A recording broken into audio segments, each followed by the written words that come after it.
even things as fine as all that must end sometime. And late on in the afternoon of the third day, the tents were struck, the pavilions were folded, and everything was packed and ready to leave. "It's time to go now," said Reason, "for there is much to do." And as she spoke, Milo suddenly remembered his home.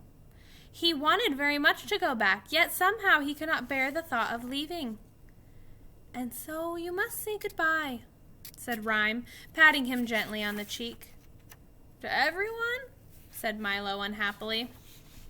He looked around slowly at all the friends he'd made, and he looked very hard as to not forget any of them for even an instant. But mostly he looked at Tuck and the humbug with whom he had shared so much, the perils, the dangers, the fears, and, best of all, the victory. Never had anyone had two more steadfast companions. "Can't you both just come with me?" he asked, knowing the answer as he said it. "I'm afraid not, old man," replied the humbug. "I'd like to, but I've arranged a lecture tour which will keep me occupied for years." "And they do need a watchdog here," said Tuck sadly. Milo embraced the bug, who, in his most typical fashion, was heard to mumble gruffly, "Blah," but whose damp eyes told quite a different story. Then the boy threw his arms around Tuck's neck, and for just a moment he held on very tightly. "Thank you for everything that you've taught me," said Milo to everybody as a tear rolled down his cheek. "And thank you for everything that you have taught us," said the king. And as he clapped his hands, the little car was brought forward, polished like new. Milo got in and, with one last look, started down the road with everybody waving to him. "Goodbye," he shouted. "Bye, I'll be back." "Goodbye," shouted Azaz. "Always remember the importance of words." "And numbers," shouted the math magician forcefully. "Surely you don't think numbers are as important as words," he heard Azaz shout from the distance. "Is that so?" replied the math magician a little more faintly. "Why, if—" "Oh dear," thought Milo. "I do hope they don't start it all over again." And in a moment they had faded from sight as the road dipped, turned, and headed for home.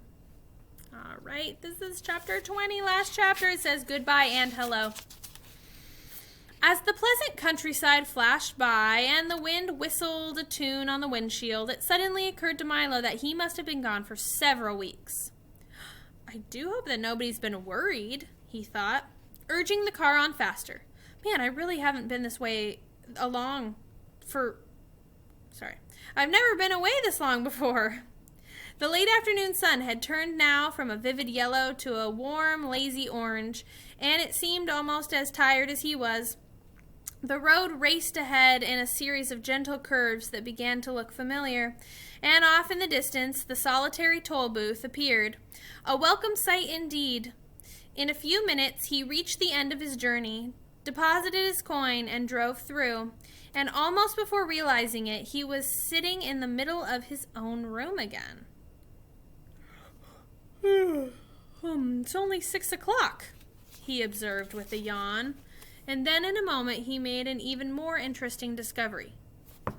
"It's still today! I've been gone for an hour!" he cried in amazement, for he'd certainly never realized how much he could do, so much he could do in such a short amount of time. Milo was much too tired to talk and almost too tired for dinner, so without a murmur he went off to bed as soon as he could. He pulled the covers around him, took a last look at his room, which somehow seemed very different than he'd remembered, and then drifted off into sleep, welcoming deep, deep sleep. School went very quickly the next day, but not too quickly enough, for Milo's head was full of plans and his eyes could see nothing but the Tollbooth and what lay beyond. He waited impatiently for the end of class, and when the time finally came, his feet raced his thoughts all the way back to his house. Another trip! I'll leave right away, and they'll be so glad to see me, and I'll—" He stopped abruptly at the door of his room, for where the Tollbooth had just been, the night before, there was nothing. Nothing at all. He searched frantically throughout the apartment, but it had vanished just as mysteriously as it had come. And in its place was another bright blue envelope, which was addressed simply, "For Milo, who now knows the way." He opened it quickly, and it read, "Dear Milo, you have now completed your trip, courtesy of the Phantom Tollbooth. We trust that everything has been satisfactory and hope you understand why we had to come collect it. You see, there are so many other good boys and girls waiting to use it too. It's true that there are many lands you've still to visit, some which are not even on the map, and wonderful things to see that no one has yet imagined. But we're quite sure that if you really want to, you'll find a way to reach them all by yourself. Yours truly." The signature was blurred and couldn't be read. Milo walked sadly to the window and squeezed himself into the corner of a large armchair. He felt very lonely and desolate as his thoughts turned far away, to the foolish, lovable bug, to the comforting assurance of Tuck, standing next to him, to the erratic, excitable Din, to little Alec, who he hoped would someday reach the ground, to Rhyme and Reason, without whom wisdom withered, and to the many, many others he would remember always.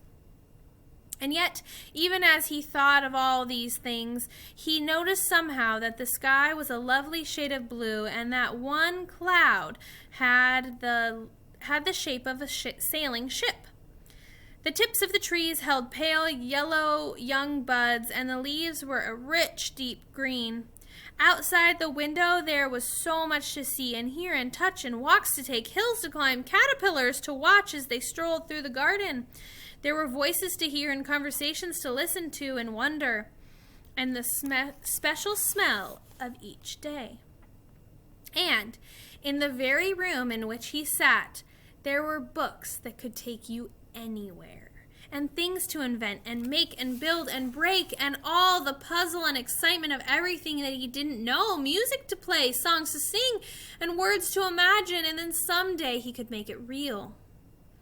His thoughts darted eagerly about as everything looked new and worth trying. "Well, I would like to make another trip," he said, jumping to his feet, "but I really don't know when I'll have the time. There's just so much to do right now." The end. And then this is like a grand map of the entire thing that he went and visited. So just think how Milo has changed throughout this story.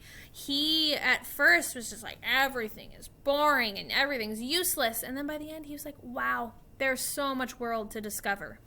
So I hope you liked Phantom Tollbooth. It is officially done. And